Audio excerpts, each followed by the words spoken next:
You know, growing up in the church, I really didn't think that my story was going to be all that interesting. I had a great family who loved me, and I loved them, and I loved the church.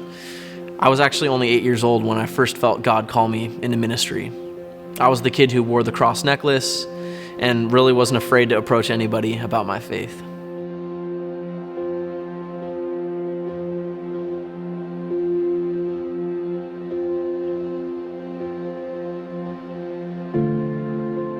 When middle school hit, it came with its own set of challenges.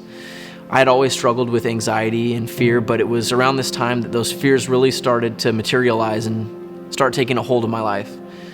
It was holding me back from the things that any 12-year-old would love to do. Then high school hit. I spent my entire freshman year bouncing from friend group to friend group, just trying to figure out where I fit in. And it wasn't until the summer before my sophomore year that I met a couple of students who happened to attend the youth group here at Newbury Park First Christian. So naturally, these guys seemed pretty decent. So I decided to go and check it out. And instantly, I just could tell that something was different here. I was connecting with the kids, and the leaders here really you could tell they really cared. They were there to pour into people and to raise up future generations. Quickly, I got plugged into the youth leadership myself and started getting some of those glimpses of the call that God had placed on my heart from early on. The challenge was when college hit. College was a weird time for me. It came with a whole new set of fears, a whole new set of challenges that every new season tends to come with. And when faced with that classic question of what do you want to do with your life, I didn't know how to answer. I knew that God had, at one point in my life years ago, called me into ministry, but I had my own set of fears and reservations about what a job in ministry would look like. I began to question that call that God had placed on my life years ago. So, a year and a half into college, I landed on a business major. Seemed like the safest bet, get a decent paying job, benefits, support a family, pay the bills, live a comfortable, happy, healthy life. But the thing that's funny about that is that that's not how God operates. He doesn't call us into something to hit a dead end. He doesn't call us to be comfortable or to just ignore the passions and the purpose that He's planted inside us. But I was running. I kept pushing back my purpose deeper and deeper so that I didn't have to face it. What it took for me was somebody to walk into my life, to stir the pot and to rock my world, and that person happened to be Devin Bumstead.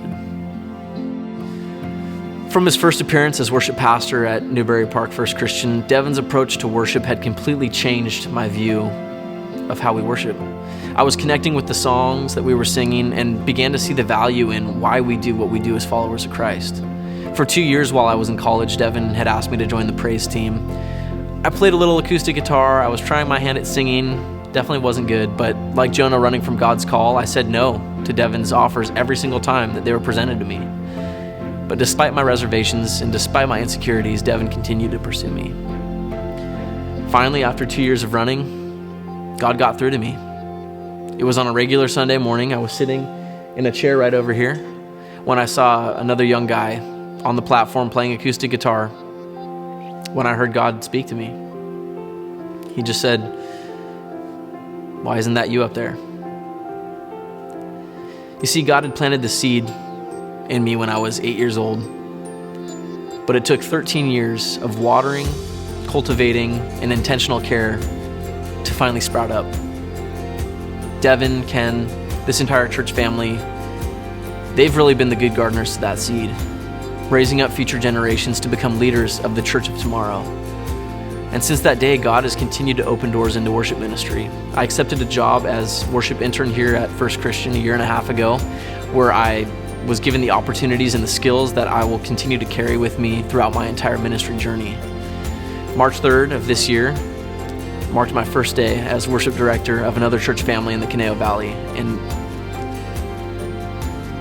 I can't begin to express my gratitude toward this church and the time and investment that they put into me, preparing me to send me out into the mission field.